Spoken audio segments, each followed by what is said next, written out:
It's the Real Estate Podcast, brought to you by ANZ Home Loans for financial well-beings. Hey, welcome back to another episode of the Real Estate Breakfast as we cover the very latest in property news every morning, and we are heard on iHeartRadio, Spotify, as well as Apple Podcasts and Amazon. Hope your weekend was a good one. It went way too quickly. You might have been at an auction, plenty of those happening around the country. And today, the dreaded Monday is back, the 20th day for May. We are certainly rattling through the month, and I want to talk about the fractional ownership, which is something that we've talked about in the past, and arrived homes. Now, this is backed by Jeff Bezos's trust, and with over 124 million in funded properties, it is offering a disruptive way to invest in America's top real estate with as little as $100. Now, we have talked about this before. Their model has managed to attract over 500,000 investors, enabling them to buy shares of single-family rentals in up-and-coming neighbourhoods. The new single-family residential fund provides, they say, easy access to diversified rental properties, with properties managed by Arrived. Investors, they say, enjoy passive income without the hassle of ownership. It's fractional investment, which is not new, but Bezos is a brand. So let's take you to Sydney this morning and catch up with Margaret Lomas from Destiny Financial Solutions. And good morning to you, Margaret. Welcome back to the Real Estate Breakfast. Good morning, and thank you for having me again. Yeah, the fractional investing, it's something that a lot of people are looking at, and I found this quite interesting with Bezos. What do you say? You know that I'm the kind of person who always likes to look at the risks before I look at the opportunities. So it's going to come as no surprise that I'll probably issue a couple of warnings on this kind of thing first. So first of all, we've got to be careful that we don't get into an investment because we think there's a good name backing it. There's been a couple of incidences in Australia even where a couple of big well-known sportsmen backed an investment program that subsequently ended up to be a bit of a lemon and a lot of people lost money. So a big name doesn't guarantee that an investment is going to work out okay for you. I guess being Bezos, at least if everybody lost all their money, he could probably pay them back out of his own pocket, but I think that's quite unlikely to happen. Yeah, it's a good point in terms of well-known names because, you've only got to look as recently as the crypto guy, Sam Bankman-Fried, with that FTX, which went down the gurgler. He's in jail for decades, I think. So, you've got to be very careful. You can't just say, Margaret, Bezos is a guarantee. Exactly. And it isn't a guarantee, and it's unlikely he'd be guaranteeing the investment either.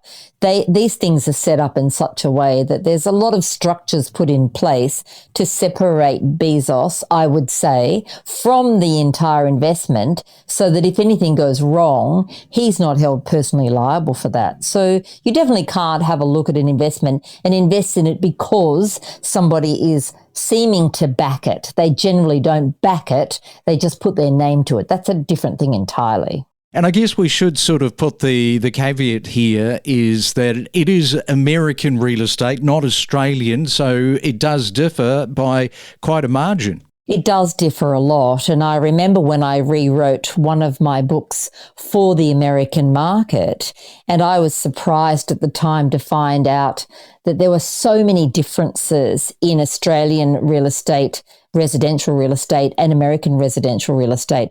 There's so much more responsibility that lies with the seller. A buyer has to be far more careful when they're buying real estate. Real estate all over America can behave vastly differently. So we can have some real estate that just never grows at all ever, and other real estate that grows a lot all of the time. That doesn't mean that this particular fractional investing isn't taking that into account and investing widely. And by the sounds of it, that's what they're trying to do. But I think we just need to be careful and understand that the American residential property market tends to have a lot more inherent risk in it than the Australian market does, which means that this investment, which is investing in American real estate, is exposed to probably a greater amount of risk than what investing in Australian real estate would be. That doesn't mean you shouldn't invest in something like this. And we're talking about investments from $100. Maybe give it a go, but understand that the risk factors are higher. And if you don't have an appetite for risk and you can't stand the thought that your money might disappear or at least be worth less over time, then it wouldn't be the kind of investment for you. But if you're happy with that kind of risk, go ahead and invest in it. I'd say just don't invest large amounts, and understand that we've got plenty of fractional investing into property opportunities in Australia as well, through property syndicates, listed property trusts, and those different structures invest widely in a lot of different kinds of real estate in Australia. Yeah, it's interesting because I think if you look at the affordability, at no time has this fractional ownership been more popular because people are finding it just so hard to buy a property, or they might be rent vesting and saying, well, this is a surefire way that we can invest in property.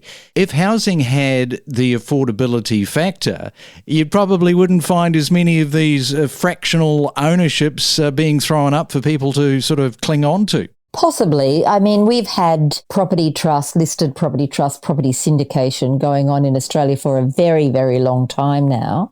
People have been investing through those structures fairly successfully. But we have to understand there's a fairly big difference. When you invest in a fractional ownership structure, it's really just like you investing in any kind of managed fund. But what's happening is property is the underlying asset. So if you invested in the ASX managed fund, then shares are the underlying asset. If you invested in a property trust, then property is the underlying asset.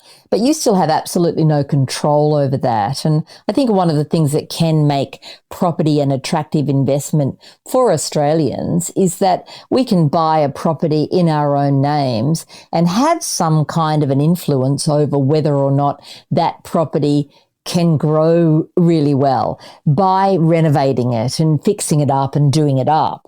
So you might buy a property that grows in value due to normal market forces by, say, let's call it 5% a year.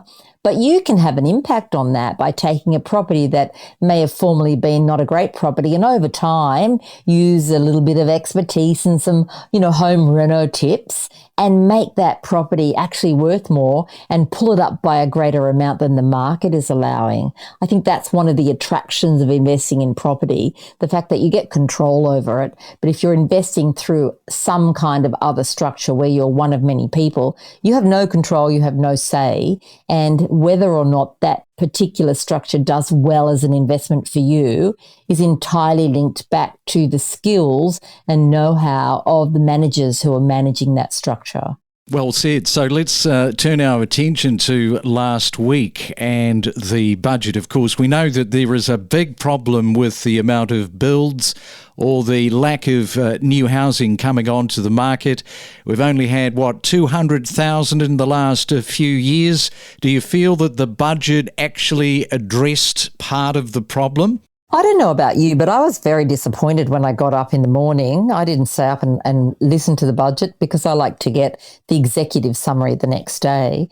But I was quite disappointed because I had a much higher expectation around what would be done in order to help with the housing crisis that we have going on. And the housing crisis exists in many forms at the moment. First of all, it's very, very difficult for first home buyers who are living in capital cities to get into the market at all. And I read an article the other day that said that if you were 25 years of age and you are on a set kind of median income, that you wouldn't have a deposit saved for an average Sydney house until you were almost 60. That was pretty shocking. That was pretty shocking. And, it doesn't matter how many smashed avos you forego, you're not going to have much of an impact on that particular figure.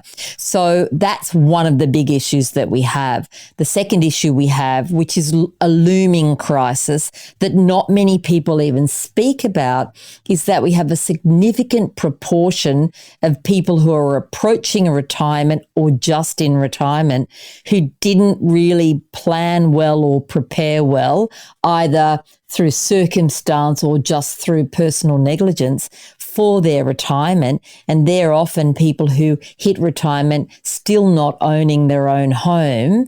And because we have a rental crisis at the moment, we don't have anywhere for these people to be able to go and live. We're even seeing people now go into aged care facilities completely healthy and able to look after themselves simply because it can be government funded if you don't have any money, and it becomes a cheaper option than trying to go and rent somewhere. If you think about it, the pension gives a couple around about $1,500 a fortnight, maybe a little more, $1,900 a fortnight. But if you then break that down and understand that in capital cities, the rents are up around the $600 and $700 a week as a minimum, that doesn't leave much money left over from a pension. So it's a bit of a looming crisis that we have happening there that is impacted by the fact that we have such a dire shortage of homes and an inability to house the people we've got. But then on top of all of that, we've got inflation, which is meaning that mortgages are going up so much more than people can afford them to. The average family is facing something like $35,000 a year more than they were facing just 3 years ago. And to think about that, that's a big amount of money. And it's not only causing an issue for them today, but it's depleting their ability to be able to save for their own retirements. So this, if you just think about this cycle where now we're having younger people who might be on reasonable incomes, but a significant proportion of that income has now been taken away from them and they're no longer able to save, what are they going to do when they get to retirement? Yeah, well, that cohort of retirees coming up, I mean, that is such a massive cliff that we are about to fall into. Very, very worrying times. Margaret, we'll have to leave it there on our Monday. I feel that we could probably talk for the next half an hour quite easily. Enjoy your Monday and look forward to catching you back another time. Great, thank you. Gain insights with exclusive conversations from real estate professionals about buying, selling and investing across Australia. Coming out of an old Canberra house, I hadn't realised how much of my own personal energy I expended every day bringing the kids home from daycare, keeping them in their coats because it would be -2 inside the house. It would be half an hour, 45 minutes before the house was warm enough for me to take the children's coats off. Logan used to be an affordable area. You could go and get a new house and land or older mature home and be under $500,000. That market now, I'm selling in Logan with a 7 in front of it for a house and land. So they came back and said, oh, maybe we've gone too far. And I said, well, what's too far? And they showed us this design of what looked like a fallen log. It was black, but all I could think of was, could I live in a black house? But as time's gone on, you don't notice it. It's just blended into the bush now. But we really enjoy Sydney. Since we've been here, we've really enjoyed it. And then my son started school this year as well, so we didn't really want to be moving him around too much. Ready to step up your property knowledge? Access powerful insights with us. We connect you to the best real estate information across Australia. The Real Estate Podcast.